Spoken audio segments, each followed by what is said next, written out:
everyone, and welcome to Journey with the Kellers. My name is Amanda Keller, and today we are back at the Lego table. So today we are going to be making the Trevi fountain Lego. So I'm a little bit leery about this because I love the Trevi fountain. Like, I've never seen it in person. I wish, and maybe someday. But I've always loved pictures of it. It seems very, very three-dimensional, very big, very kind of stand out as sections. Now, the thing I'm worried about with this is that I kind of feel like this is a little too flat for me, at least in the picture. So I'm kind of excited and kind of not. I'm kind of excited to build it and see if it's better than what I think it's going to be, and I'm kind of not excited because what if it's not? So one of those things. Okay, but anyway, so this is an 18 and plus build.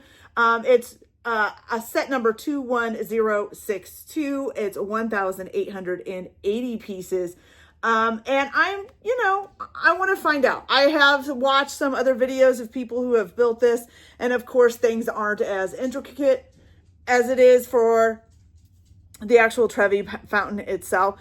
I'm not so big on caring about that because I think part of the reason why maybe they didn't put all that real delicate stuff in there is to kind of keep the price down, which is nice. You know, I mean, I want to build the Trevi fountain. I don't want to pay $500 for it. So, but yeah, so I'm gonna hold my opinion on what it's going to be like until I actually build it. Because like I said, I kind of feel like this middle section here should be more standout-ish. And I get it that it's supposed to be a flatter piece, easier to put on a shelf, which is great because there are a lot of, especially the bigger Lego sets, that are hard to fit on a shelf without like custom making a shelf or buying like the PAX wardrobes from IKEA and putting a big 24-foot deep or 24-inch deep shelf in it. So I'm going to try this and we're going to see how it comes out. So of course this has, let's see how many bags. I forgot to check. I think it had, hold on. Let me get to the last bag here, maybe. Oh my goodness. Oh, it says 14, but I thought I saw a 15. So there might be 14 or 15 bags. I'm sorry, I forgot to look exactly how many bags. And of course, we're gonna start with bag one. So I'm gonna put this bag one together and then I'll come back and show you guys what it looks like with just the first bag done. And we'll go on from there. So I'll be back in a little bit. Okay, you guys, so bag one is done. It's basically just building the base of the fountain. Now, in the instruction book, it gives you more information about the Trevi fountain. And one of the interesting things that I found is that it was actually named because of 3 ancient roads that led to the Trevi fountain. And those 3 roads are still there today, but they're actually 5 roads now, I guess, from what they say. So the fountain itself was built in 19 BCE, or it's been there since 19 BCE, and it has natural spring waters that flows through like an old Roman aqueduct, okay? But it was called the Trevi fountain because it comes from Trevi, or Trevi, which means 3 roads in Latin. I think it's also Trevinian or Trevinium, which also means like intersection of 3 roads. So that's why it is called the Trevi fountain. I thought that was really cool. Also in the instruction booklet, when you start bag one, it does before you start bag one, it gives you information about all the statues and stuff on them and what they're, what goddesses and stuff or who they represent. Gods or goddesses, and sometimes I think it's even a couple people. So it kind of tells you who those are. So as we get to those statues, I will tell you guys what they are. But it does say that the fountain itself was designed by Nicola Salvi. And he designed the fountain. It took 30 years to build it. But unfortunately, he died before it was finished. So Pietro Bracchi, which I may be butchering these names, so I apologize if I am. So Pietro Bracchi is the one who actually finished it in 1762, 11 years after Salvi's death. So and what I mean by the Trevi fountain has been there since 19 BCE, not the fountain itself. I guess I should kind of elaborate on that. The natural spring water has been there since 19 BCE. So the spring water that is in there has been there since the end of, since the 19 BCE. That's confusing. I just made that a little more confusing, but that's okay. Also, the other information that it gives you at the end when you're done finishing bag 1, it does tell us that, it tells you about the 3 roads that inspired the name of the Trevi fountain has now expanded to 5 roads that lead to this piazza. So that's pretty cool. I love getting historical information on these builds. They did it with Notre Dame too. They've done it with others when I've done them as well. So, I'll just kind of give you guys a little bit of information too as we go along. But for now, we are going to get going with bag 2 and let's see what happens with that. So I will be back in just a little bit. Okay, you guys. So this is bag 2 finished. We basically were just adding on all of this. And then we added on some at the bottom as well. And then this stuff in the middle. So each side's the bottom in this part and then this thing in the middle. It also just gave us a little thing in there talking about that there's about 10 million visitors to the Trevi fountain every year, or the piazza there. And it's one of the largest attractions in Italy. So that's really cool. All right, so now we are going to move on to bag 3. This one is about the legend. So there is a little thing for bag 3 talking about the legend of Trevi fountain, which is that if you throw a coin in the fountain, you are bound to return to Rome. If you throw 2 coins, then you will fall in love with the person you meet at the fountain. And if you offer 3 coins, you might be together forever. So, and that's one of my favorite movies is with, oh my gosh, and I cannot remember the name of it or even the actresses. I know it's Dax Shepard and his now wife. And oh my God, I can't remember her name. It is so bad. But anyways, she's in Rome for her sister's wedding and she throws some coins in and all of these men start coming after her. It's really funny. When in Rome, that's the name of the movie. Took me a minute, but I finally figured it out. I love that movie. It's one of my favorites. So that reminds me talking about the coins of that movie, and it's absolutely hilarious and adorable at the same time. So you guys, I'm going to go ahead and do bag 3.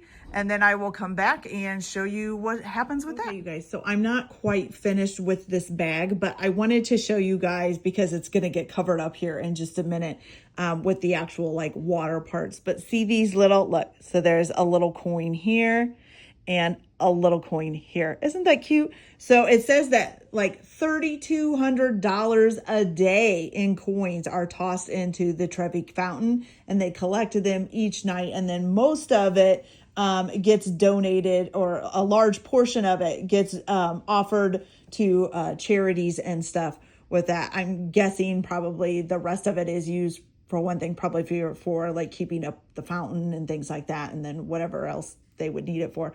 But I just thought that was really cute. See those little coin pieces in there.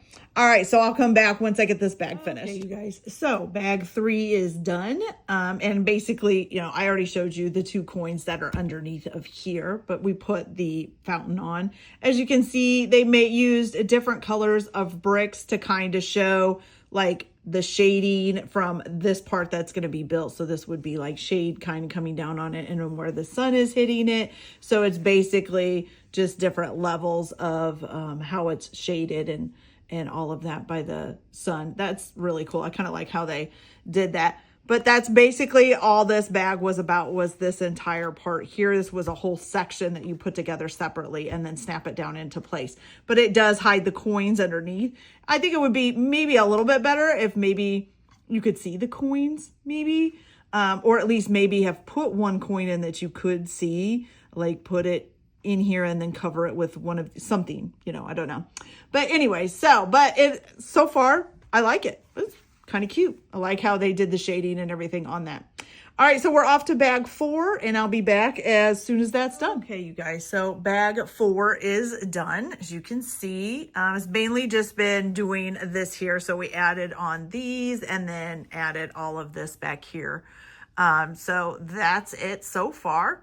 And we're going to move on to bag 5. Okay, you guys, so today we made Mr. Belinsky's breakfast bagel. This is from the Elf cookbook, you know, the Elf movie that has, you know, the elf in it. But anyway, so this is from a poster that is hanging in his dad's workspace that says Mr. Belinsky's Bagels. So this is supposed to be one of the bagel sandwiches from that. So this has eggs, cheese, and bacon on it with some nice cream cheese and some everything bagel. It's really good. So you guys can check out how to make this on my YouTube channel. It's actually pretty easy, just cooking the bacon and eggs and then slapping everything together, and quick and easy. Best kind of way to make stuff. So you guys go check it out and see how to make it. I think you'll like it. I do. It's good. Why not?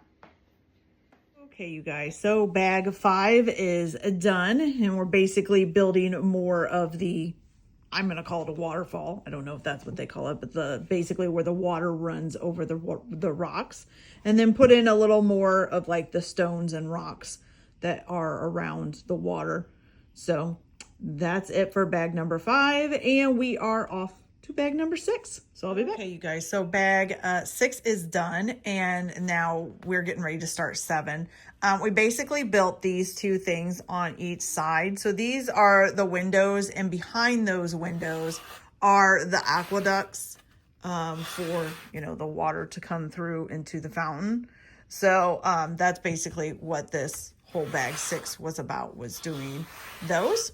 So now we're going to move on to bag 7, and I'll be back. Okay, you guys. So bag 7 is done. It was mainly working on these here on both sides, and then also putting this trim work on around the edges. Now, I will say, I kept getting pieces like this that have this fanned out confused with a regular piece like this. So I kept having to go back and find them and redo parts of it. So it took a little bit longer to do this bag, just because I guess I just wasn't paying close enough attention to the parts that these had these little edges on it, and some of them didn't, and kept putting ones in the wrong spot. But that's okay. But it's all put together as far as it needs to be for now. And I really do like how this is, like, especially in the light, you can really see, like, it just looks like the light hitting the water. It's really cool. I really like it. So that's it for bag 7. Really the only information that it gave us for this part was about the, like any of the engravings or anything over time have gotten, you know, either smoothed out or more engraved or more darker over time from, you know, weather and things like that. And so, you know, it's helped to kind of bring along the image of the fountain. So, but yeah. Okay, so bag 7 done, and we're moving on to bag 8. Okay, you guys, so bag number 8 is done. Oops, I just noticed that's not down all the way. And so it's basically just adding like some trim work in and, you know, getting some pieces finished. I did forget to tell you that when I first installed these window, like, oh, well, you can't see them now because they're covered up. This was part of this bag too, was covering this up. So when I first installed the window things that were down here, I installed them backwards. So I flipped them around. So the windows are facing the right way. But yeah, so now it kind of is like a little aqueduct down there. So that's cool. All right, so we're going to move on to bag 9, and I will be right back. Okay, you guys, so bag 9 is done, and it was basically doing these 2 things here. So they're actually kind of pretty. I really like them. Put some little pink in there, which gives it a little bit of color. And then with the back here. So yeah.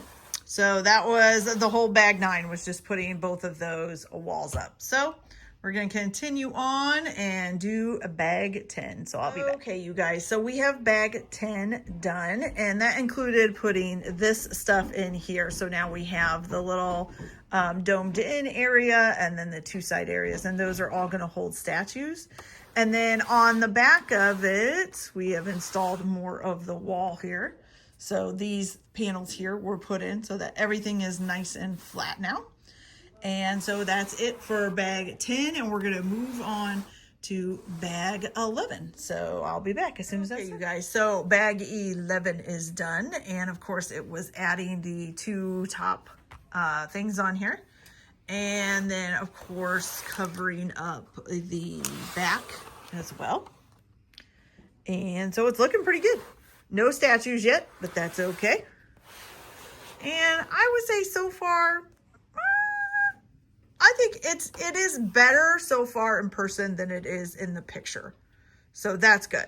So we'll see how I feel once it's all together. So I'll be back once bag 12 is done. Okay, you guys. So now we have this whole section up here done. We've added some more onto the top of it. And we have our first 2 little statues.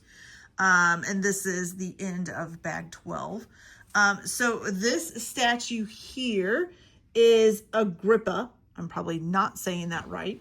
It's a Roman general and architect Marcus Vespenia Agrippa, who is from 63 to 12 BCE, is shown approving of the plans for the original aqueduct's construction. And then this one over here is the Virgin, which that's the little frog dude. Okay, so the little frog dude is the Virgin, and it's a tribute to a young girl who, according to myth, pointed out the spring to Roman soldiers a millennia ago. So this is Agrippa, and the little frog is the Virgin. Okay, so that's the only statues that we have on there for now. Like I said, we basically did all this top stuff up here and got that done. And so now we'll continue on to bag 13. So I'll be back. Okay, you guys, so bag 13 is done, and it was mainly just adding this stuff on here to the top. So that's really about it. It's just this stuff here. No more statues yet. So when we get to them, I will explain what it says in the book. Okay, so other than that, I think that's it. So I will be back once bag 14 is done. Okay, you guys. So bag 14 is done, and it's mainly getting like these little statues in. We're starting the little image up there at the top. So it's just mainly some of the smaller stuff, and then finishing off like this up here, basically the railing up there. Ooh, my cats are hissing at each other. But yeah, so it doesn't say, I don't know if these are supposed to be the same as this, or if these are just like supposed to be statues at the top. You know, it doesn't give like me any information on those exact statues. But I'm guessing since we're on the last bag now, which is bag 15, we're going to be putting the other statues in. So when I come back, I'll go over what it says in the instruction book about each of those statues. And then we'll see the whole finished product. So I'll be back in just a little bit. Okay, you guys. So 15 is all done, which completes our entire Trevi fountain. It looks really good. I'll show you guys the back here, which is basically just a smooth, flat surface. I will say I am much more impressed with it outside of the picture. So in the picture, I kind of felt like it was a little bit not enough.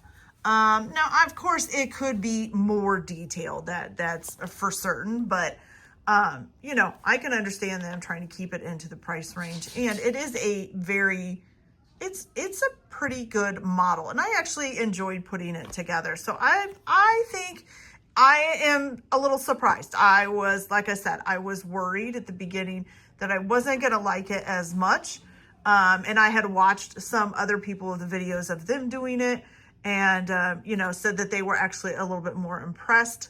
And so I thought, well, then I will try it. And I actually enjoyed it quite well. So I thought we would go over what each of the symbols means here. So this up here, this little decoration up here is the Palazzo Poli. It's the coat of arms of Pope Clemens XII, who commissioned the Trevi fountain. And it's flanked by 4 statues representing fruits and crops fertilized by the water. So I'm guessing that's talking about the 4 statues here, okay? Or it's actually, well, I guess there's 2 here and then, you know, okay. So anyway, so then this, let's see, who's next? So this guy here in the middle, This is a statue of, Oceanus, who is also Neptune, who is the god of the seas. And he's riding a shell-shaped chariot pulled by mythical hippocampi. Okay, so it's symbolizing Roman engineering expertise in controlling water and water through aqueducts. Okay. All right, so then let's see. This guy here is Abundantia. Is the goddess of abundance, pours waters from a large urn. It's symbolizing the flow of water from the aqueducts and the fertility it brings to the land. And then this one here, this is Salubrity or Solace. This is the goddess of health and holds a cup to allow a snake to drink, symbolizing the purity and healing powers of the water. This guy down here, that one is Triton's. It's a mythical half-man, half-fish sea creature. Once struggles to control a wild hippocamp, the turbulent nature of the sea. The other guides a calm hippocamp, the waters under Roman control. So it's talking about this one and this one over here. So one guy, one struggles to control the turbulent nature of the sea, and the other guides the water under Roman control. Okay. All right. And then let's see here. And that's, of course, I'm guessing these are what's supposed to be the turbulence and the calmer waters. Okay. All right. And then is that all of the statues? I think it is. It looks like it. Yes. Okay. So that's all of the statues, and it's all finished. Seriously, I think it's a great piece. I actually really enjoyed putting that together, and I think it's actually a lot prettier than I thought it was going to be. It's a lot, it's fairly detailed. Now, completely no, because like I said, this isn't super detailed as to how it is, and there's a few other things, like the statues could maybe be a little bit better, stuff like that, but it's still a fairly good representation of the Trevi fountain, and I think a better one than what they originally did a few years back. So yeah. Okay, you guys, so that is it for this video. I hope you liked it. Like and subscribe if you like, or don't if you don't. Everyone have a good day. Enjoy your Lego building or any other hobbies that you might be doing. Just make sure that you're enjoying whatever it is you're doing. And we'll see you later. Bye.